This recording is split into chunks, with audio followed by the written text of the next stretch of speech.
Baik, ketika kita berada dalam fasa pandemik, ketika itu jugalah kita berdepan dengan fasa yang cukup sulit. Yang perlu kita utamakan adalah kesihatan, tetapi ekonomi juga perlu pada aras seiring bagi yang rentan. Kes masih dalam angka ribu, negeri dan daerah masih belum rentas. Varian pula ada di mana-mana, tetapi vaksinasi kita terus diperkasa.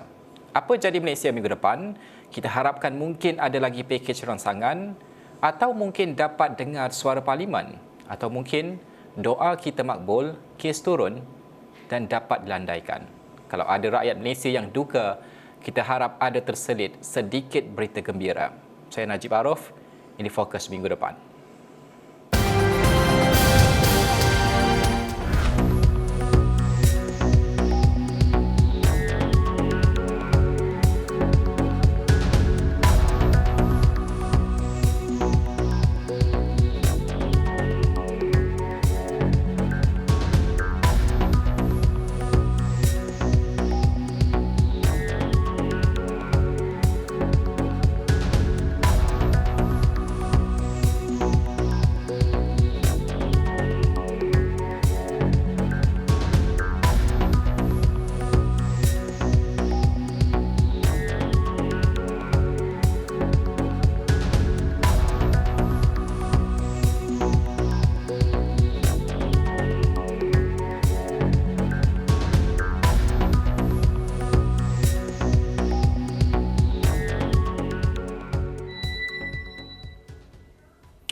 Derita rakyat akibat pandemik bukan lagi satu rahsia. Tekanan perasaan, ikat perut, makan hanya kulit ayam. Ini semua realiti rakyat kini.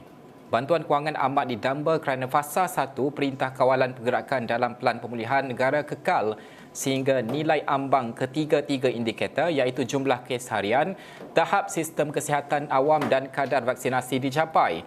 Kerajaan dijangka juga akan mengumumkan bantuan yang lebih komprehensif bagi membantu golongan yang terkesan sepanjang fasa 1 Pelan Pemulihan Negara pada Isnin ataupun Selasa ini.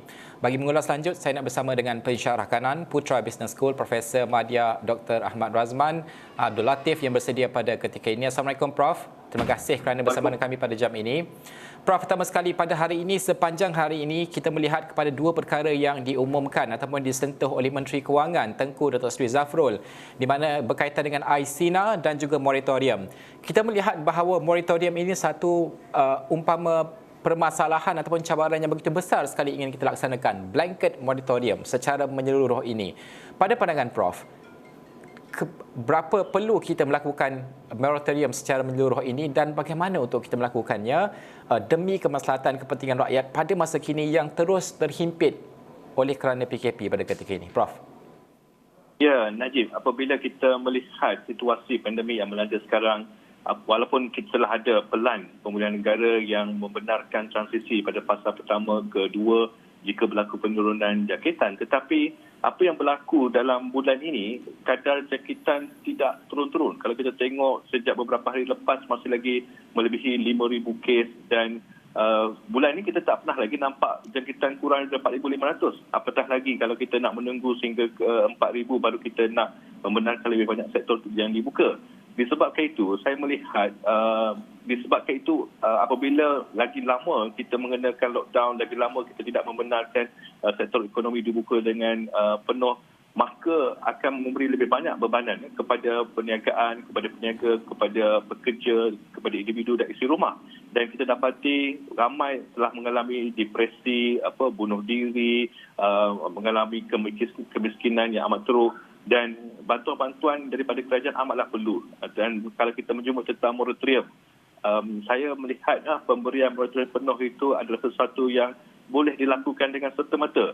Tak perlu nak tunggu 1 bulan, 2 bulan untuk mengkajinya. Kita boleh terus laksanakan moratorium penuh itu kerana apabila kita lihat moratorium penuh dilaksanakan oleh bank-bank komersial pada tahun lepas selama 6 bulan. Bank masih lagi membuat keuntungan. Kalau kita lihat keuntungan sebelum cukai, 9 bank tempatan yang tersenarai di Bursa Malaysia, keuntungan sebelum cukai mereka berjumlah menghampiri 26 bilion.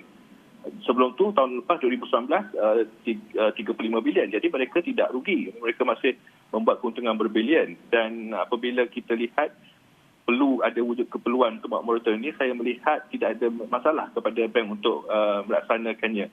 Dan jika mereka yang menerima moratorium automatik ni merasakan tak perlu, mereka boleh je bagi tahu kepada bank bahawa kita tidak mahu moratorium. Tetapi yang amat memerlukan moratorium akan mendapat manfaatnya, kerana walaupun pendapatan mereka tidak terjejas, tapi mungkin kos sara hidup mereka meningkat sejak kita dikenakan PKP full lockdown sejak awal bulan ini. Prof, inilah data-data yang mungkin kita tidak dapat cerap, iaitu kos kehidupan mereka meningkat walaupun pendapatan mereka kekal pada angka yang sama dan sebagainya. Bagaimana untuk kami lihat? Kerana Prof menyebut bahawa ya, keuntungan pihak bank ini, pihak institusi kewangan ini masih lagi untung pada tahun lepas meskipun kita laksanakan moratorium menyeluruh tahun lepas, bermakna ada ruang yang cukup luas untuk sektor perbankan ini, sektor institusi kewangan ini untuk melaksanakannya. Apa yang menghambat keputusan ini untuk dicapai dengan segera pada pandangan Prof sendiri? Dan bidang kuasa ini sudah pasti tertakluk di bawah bidang bank negara. Pada hemat Prof, apa lagi yang menghalang keputusan ini dicapai?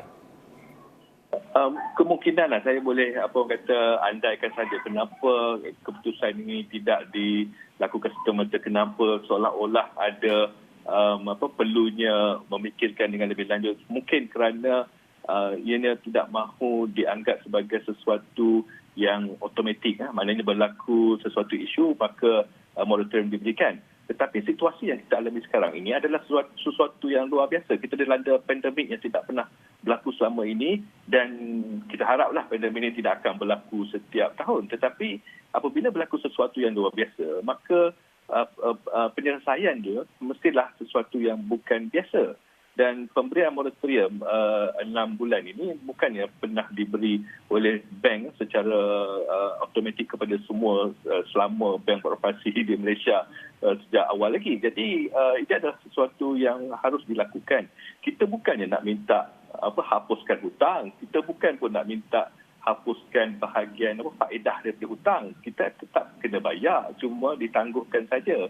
Jadi kalau kalau setakat orang kata tangguhkan pembayaran itu, saya ingat sesuatu itu inisiatif ini boleh dilakukan dengan segera.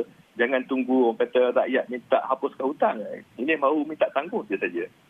Ini kita memohon tanggungjawab moral institusi kewangan untuk sama-sama kerana berdepan pandemik yang begitu dahsyat pada ketika ini. Kerana mungkin mereka tidak melihat realiti rakyat di bawah sana. Kita melaporkan, kita membawa cerita-cerita rakyat ini, mereka sengsara. Ada yang tidak ada makanan pun untuk makan, ada yang makan kulit ayam sahaja. Ini realiti yang terpaksa mereka lalui. Ini adalah bagaimana yang perlu didengar oleh pembuat dasar, baik monetary maupun fiskal. Persoalannya, mengapakah cerita-cerita ini seolah-olah tidak dibawa ke peringkat atas? Bagaimana pandangan Prof sini untuk melihat bahawa data-data yang tepat pada tempoh unprecedented seperti ini, yang sukar ini, sepatutnya dibaca secara lebih berkala untuk memastikan bahawa polisi monetary maupun polisi fiskal itu tepat pada sasarannya, Prof? Ya, itu saya melihat pentingnya data, pentingnya transparansi, ketulusan dalam pengumpulan data dan juga pelaporan. Kita ada unit laksana di bawah Kementerian Kewangan yang sentiasa memberi laporan setiap minggu. Dan ini adalah satu platform yang boleh untuk kita mencerap data dengan lebih teliti, dengan lebih komprehensif supaya kita tahu apa yang berlaku di bawah sana.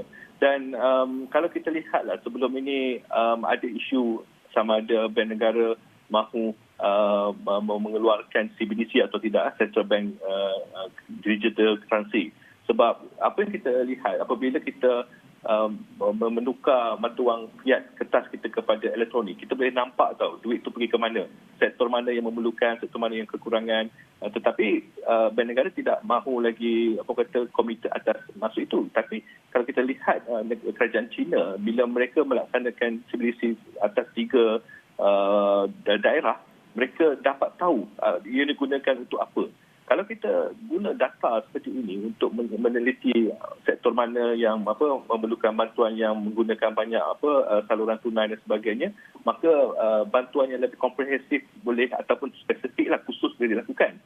Kita tidak ada data seperti itu lagi. Jadi belum lagi. Jadi disebabkan itu penyelesaian yang paling mudah adalah blanket moratorium langsung automatik kepada semua, sehingga kita dapat mengumpulkan data yang lebih terperinci yang membolehkan bahawa bantuan yang spesifik diberikan kepada golongan yang tertib.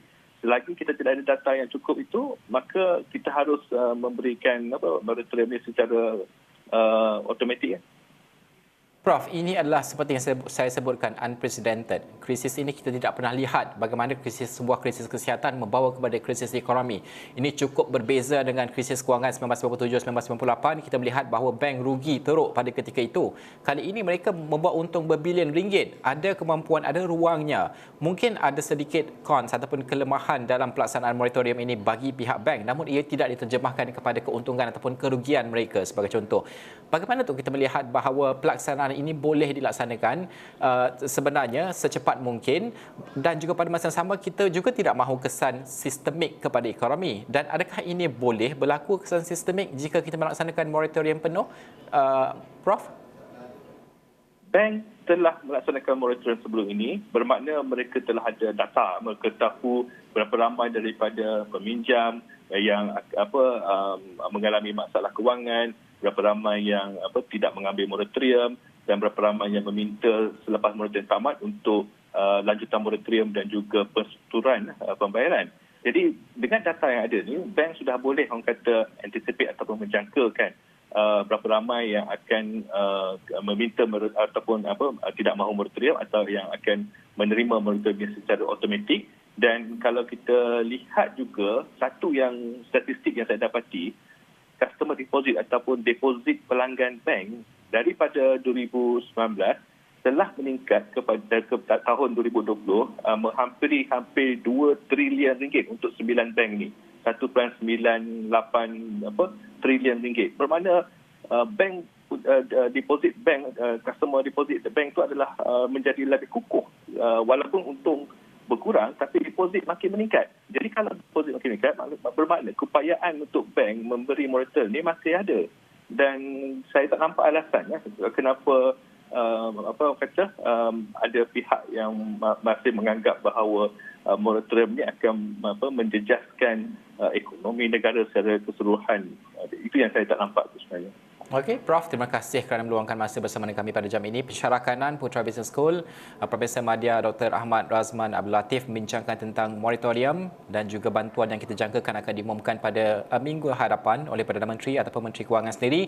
Kita akan bawakan perinciannya pada minggu depan, dan juga fokus minggu depan akan berhenti rehat seketika. Selepas ini kita kembali dengan kisah tentang laporan khas yang disediakan Wakil Astro Awani selepas ini.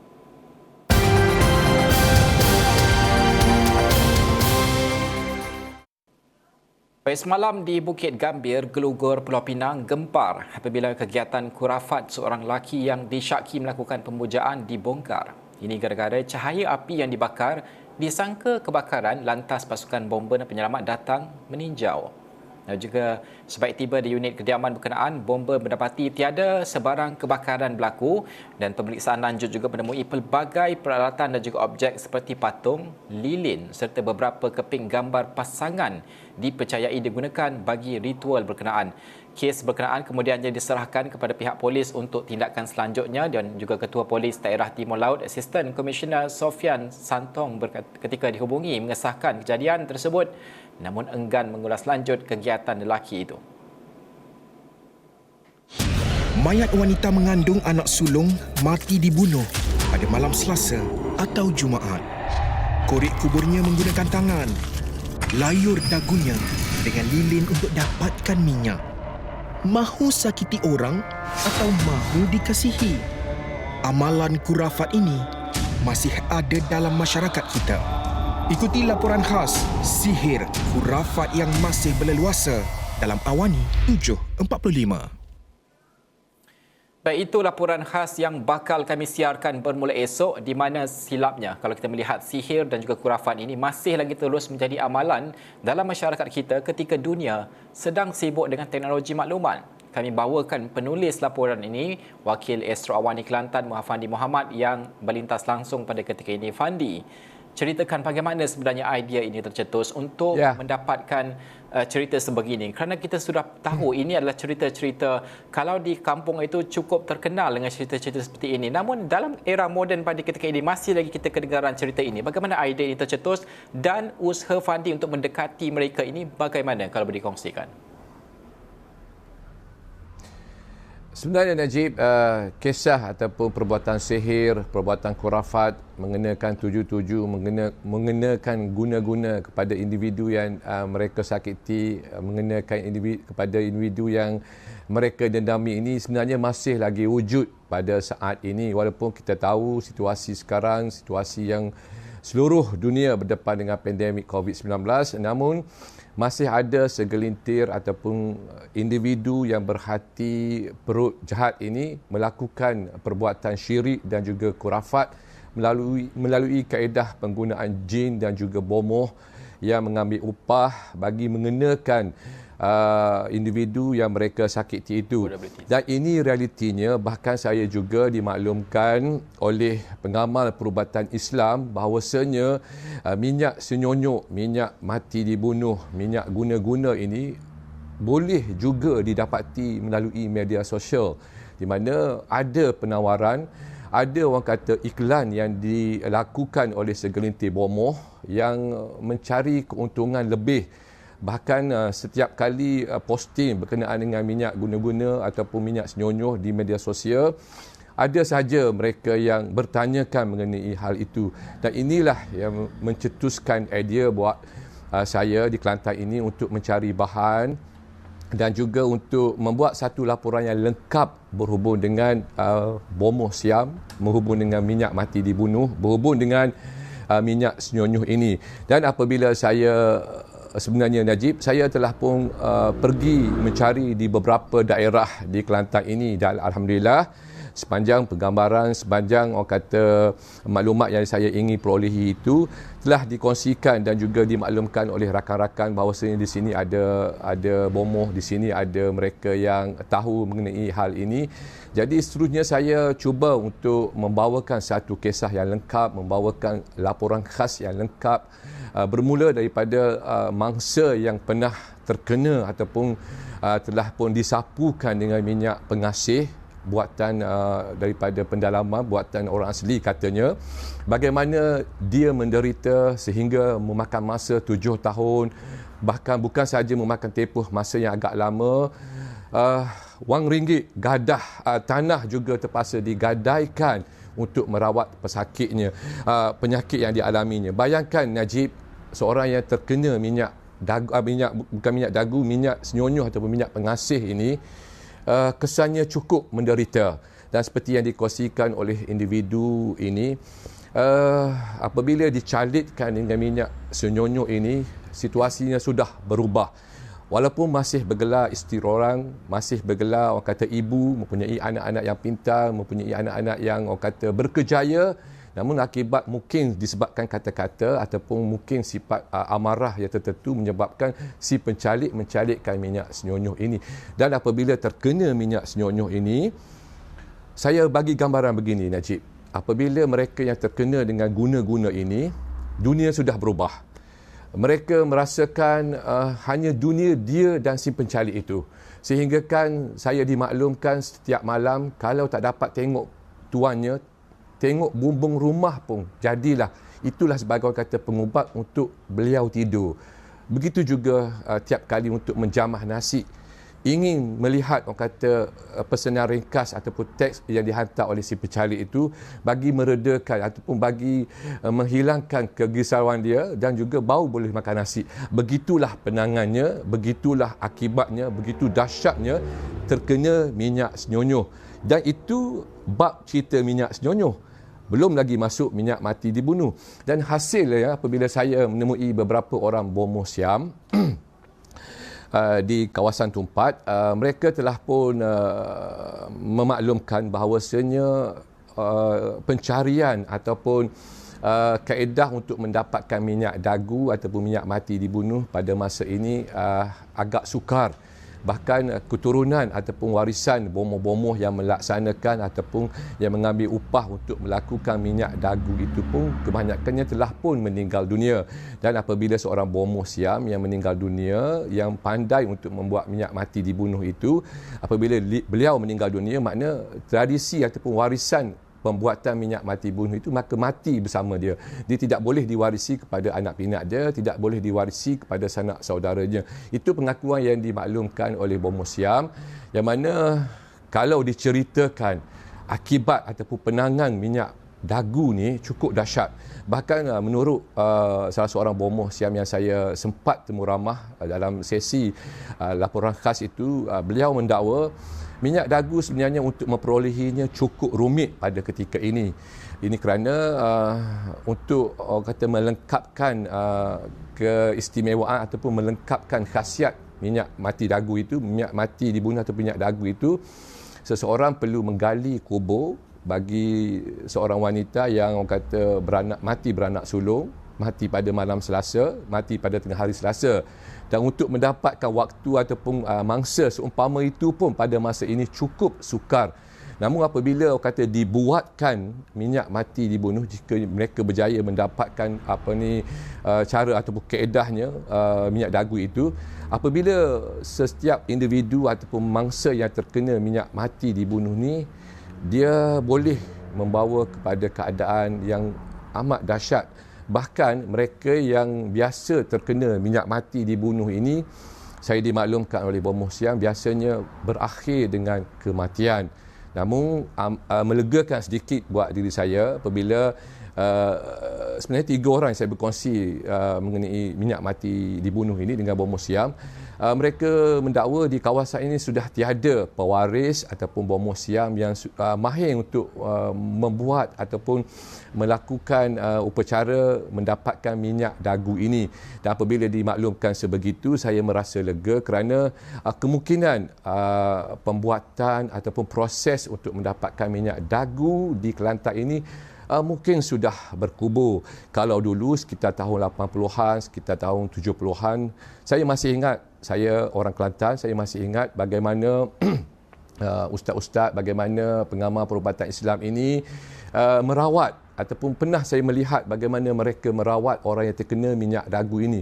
Cukup dahsyat, cukup orang kata di luar pemikiran kita apabila melihat keadaan yang menimpa mereka yang dicalikkan minyak dagu ini, Najib. Fandi, kita mendengar cerita Fandi yang serba sedikit ini pun tentang laporan khas itu pun dah seram sejuk. Fandi sendiri bertemu dengan bomoh ini. Kalau secara ringkasnya, apa rasanya ketika mungkin kali pertama mereka menceritakan, mungkin juga menunjuk serba sedikit ritual yang mereka laksanakan.